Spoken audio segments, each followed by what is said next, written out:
Every bean in Beansville loved Christmas. But over time, brands turned it into something you buy. Christmas didn't just mean joy anymore. It meant shopping, toys, trees, food, decorations. Every tradition slowly became a transaction. And this didn't happen overnight.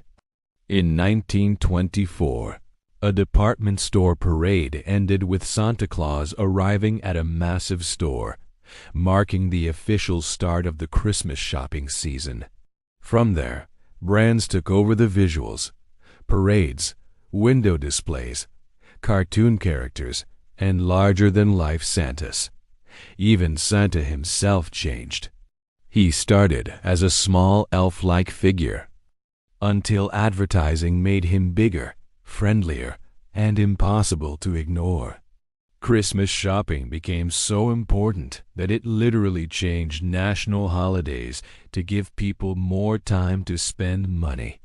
But here's the twist. Christmas was always excessive. Ancient Romans complained that December felt like an entire year of partying. So did brands steal Christmas? Not really. They just perfected something humans were already great at, going overboard during the holidays. So whether you celebrate big or keep it simple, Christmas has always been more than just one day.